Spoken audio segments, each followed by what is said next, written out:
The old doubts came back when the light went out, but the iron in her bone, worn and rusted as it was, never buckled.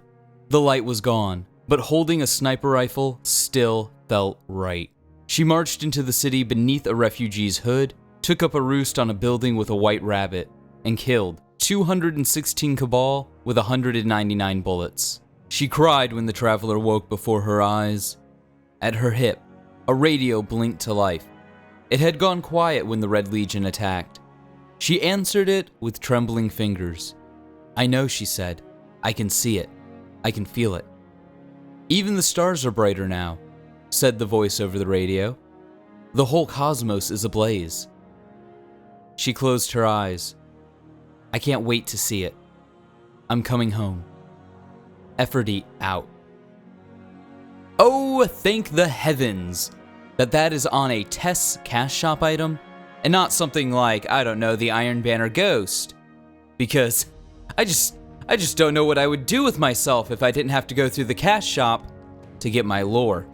What's going on, ladies and gents, boys and girls, guardians of all ages? Joker back again, once again. And just when you thought we've talked about Eververse and how bad it is for Destiny in every possible way, here comes Joker back again, once again, with another angle. Back in May of 2017, in an article on Forbes, they reported that the Grimoire was going away, stating, "Nothing inspires my own confidence in Destiny 2 more than learning that the Grimoire cards are no more. Much of the original game's story and lore was conveyed to players via these cards, which you could only read outside the game proper. In other words, to truly understand and care about what was going on, you needed more than Destiny itself. This was something I really loathed about the game, and I'm pretty sure I wasn't alone. So I asked Bungie's world lead, Steve Cotton, if the Grimoire cards would play a role in the game, and he came back with a resounding no. The answer to that question is no, and the reason it's no is because we want to put the lore in the game, Cotton told me. We want people to be able to find the lore. All the story is told through adventures, it's told through the characters in the world, it's told through the campaign, it's told through scannables that you'll find throughout the world.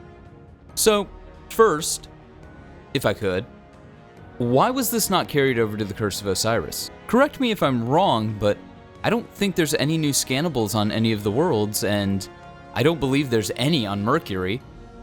And the only mission that really does anything to expand upon the lore outside of the campaign, which does as little as possible to actually expand upon the lore, is the one in which we discover Saint 14's resting place. Second, for me, learning that a fundamental feature of the game had been gutted entirely and not reworked into the game via codex-like system like, I don't know, damn near every lore-intensive game out there, would not fill me with confidence. And at the time, it didn't, because I, like many others, understood that some stories have to be told through a codex. It's really the only way that they can be told. This understanding was clearly not lost on Bungie either, as lore tabs continue to expand the universe and tell stories outside the scope of the game and the player's ability to learn something otherwise. For example, there's no way that we could see the Emperor of the Cabal being exiled. That happened a millennia before the start of the game. So, learning of his exile from the lore tabs of the raid weapons and raid armor is a great way to tell that story to anyone who wants to read it. And perhaps if this was a perfect world, the only thing I'd be lamenting if this was the case with all lore tab items is that there's just simply not enough of them in the game.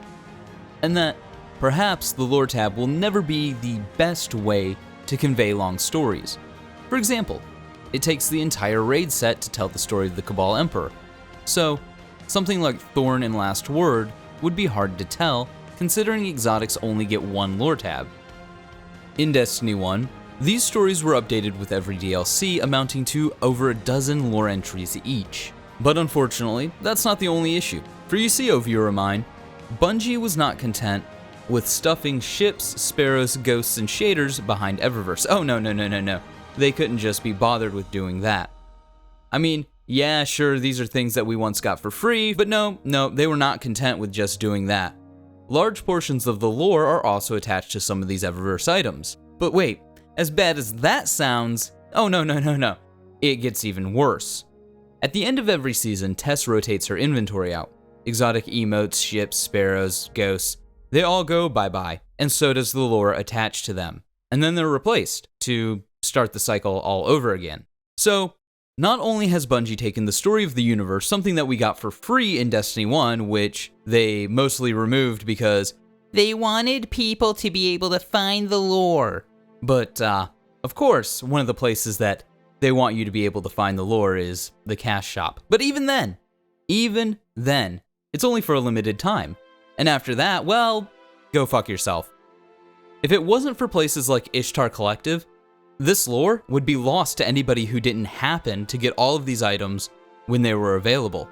We've moved past the realm of, it's just cosmetic, which is a stupid argument in a game about cosmetics. I mean, ghosts have modifiers that increase loot drops, and exotics have pieces of story tied to them that get thrown out into the ether every time Tess decides to update her inventory. And I'm sure there's probably going to be a lot of you who don't actively care about this, but for me, it just shows a vagrant disregard for the world that they have created.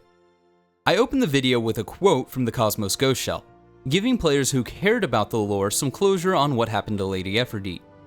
No doubt this was cooked up after the backlash from the first Iron Banner that left the lore community asking, where the hell is Lady Aphrodite? Why doesn't Lord Saladin seem to remember who we are? Why is he called the last Iron Lord? We're an Iron Lord, Lady Aphrodite's an Iron Lord. What the hell is going on here? I guess 1 out of 3 questions getting answered isn't terrible. However, this lore wasn't placed on the Iron Banner Ghost Shell. This wasn't placed on the Guiding Sight Scout Rifle, a scout rifle forged in honor of Lady Aphrodite. No, it's on the Cosmos Ghost Shell, a cash shop item. Bungie, what the actual fuck? Is there nothing in Destiny that we once got for free that you won't seek to monetize? At all? Anything? Fucking A. But like always, ladies and gents, boys and girls, guardians of all ages, those are just my thoughts. Let me know yours in the comments below, and like always, stay frosty.